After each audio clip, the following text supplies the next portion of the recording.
सभी विद्यार्थियों का पुनः एक बार आपके अपने इस YouTube चैनल में बहुत बहुत स्वागत है। कक्षा 12 हिंदी साहित्य में अंतर्भाग 2 पुस्तक, इसका पाठ 10 है केशवदास। आज के इस वीडियो में हम रामचंद्र चंद्रिका, जो केशवदास का महाकाव्य है, राम के चरित्र को लेकर के लिखा गया है। इसमें जो 3 पद संकलित हैं, 3 छंद जो आपके संकलित हैं, उनका सारांश लिखना है। वीडियो शुरू करूं उससे पहले यदि आप हमारे इस YouTube चैनल पर नए जुड़े हैं तो इसको सब्सक्राइब कर लीजिए। पूरा पाठ्यक्रम इस YouTube चैनल पर करवाया जा रहा है, आपको निश्चित ही बहुत मदद मिलेगी। वीडियो पसंद आता है तो लाइक और शेयर करने में कंजूसी न करें। शुरू करते हैं कि तीनों पदों का सारांश क्या है।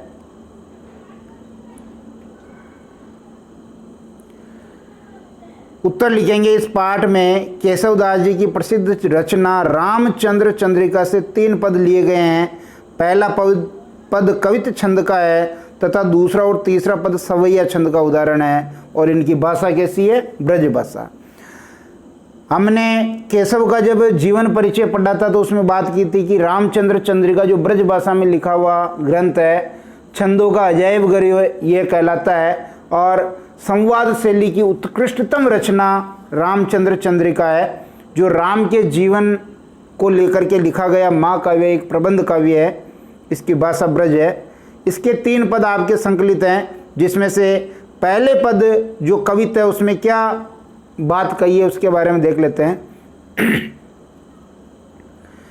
पहले पद यानी कवित छंद है। पहला पद कौन सा? कवित छंद। कवित छंद एक वर्णिक छंद होता है जिसमें 31 से 33 मात्राएं 31 से 33 वर्ण होते हैं। वर्ण गिनेंगे इसमें। मैं केशवदास ने माँ सरस्वती की उदारता और उसकी महिमा का गुणगान किया है।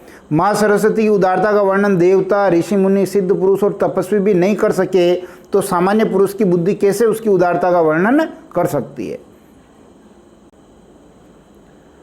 कैसे उसकी उदारता का वर्णन कर सकते हैं? सरस्वती के 4 मुंह वाले पति ब्रह्मा, 5 मुंह वाले पुत्र शिव और 6 मुंह वाले नाती कार्तिकेय भी उसकी उदारता का बखान नहीं कर सके, तो 1 मुंह वाला व्यक्ति कैसे उसकी उदारता का वर्णन कर सकता है? भाव ये है कि सरस्वती की महिमा का गुणगान करने की बुद्धि किसी के पास नहीं है।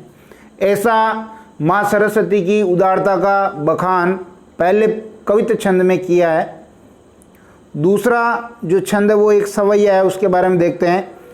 दूसरे पद में जो एक सवैया छंद है में लक्ष्मण ने पंचवटी के महात्म्य और उसकी सुंदरता का वर्णन किया है।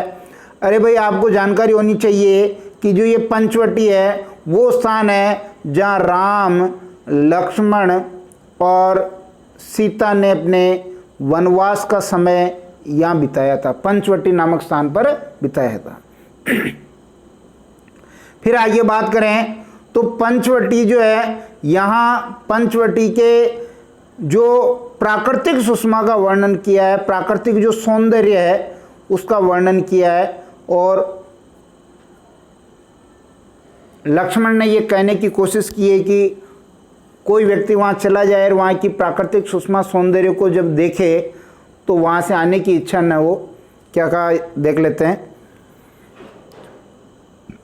पंचवटी को शिव के गुणों के समान बताया है, अर्थात जिस प्रकार शिव जी सभी के दुखों को दूर कर मुक्ति प्रदान करते हैं, उसी प्रकार पंचवटी स्थान पर आते ही सबके दुख दूर हो जाते हैं तथा मनुष्य को मुक्ति मिल जाती है। जैसे नटराज शिव कहलाते हैं और नृत्य करते हैं मुक्त होकर के, उसी प्रकार ये पंचवटी स्थान भी आपको मुक्ति प्रदान करता है।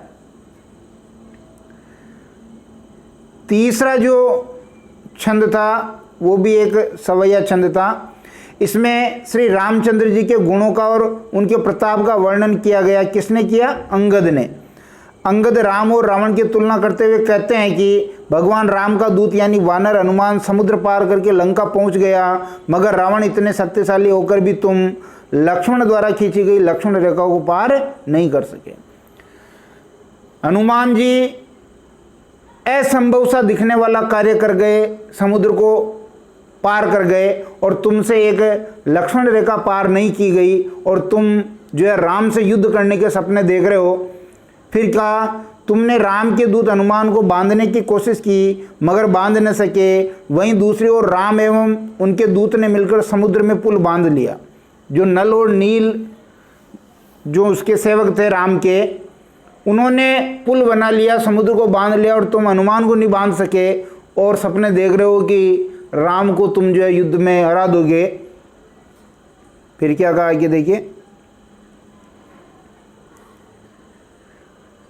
हे रावण, तुम तो हनुमान की पूंछ में कपड़ा बांधकर उसकी पूंछ में आग लगाकर जलाना चाहते थे, रुई और तेल में उसको डुबो करके उसकी पूंछ में आग लगाना चाहते थे, मगर न वह राम का दूत हनुमान जला और न उसकी पूंछ जली। अगर कुछ जला तो वह तुम्हारी सोने की लंका जली। हीरे मोतियों से लदी हुई जड़ी हुई जो तुम्हारी लंका नगरी है वो जल गई।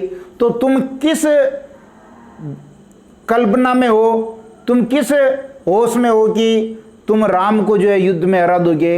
हे रावण, मैं राम का दूत अपने स्वामी की तरफ से जो है उनकी महानता, उनकी वीरता, उनके प्रताप का बखान कर रहा हूँ, क्योंकि अभी तक आप यहाँ देखिए कहीं पर भी राम खुद नहीं आए हैं, सब राम के सेवकों ने किया है।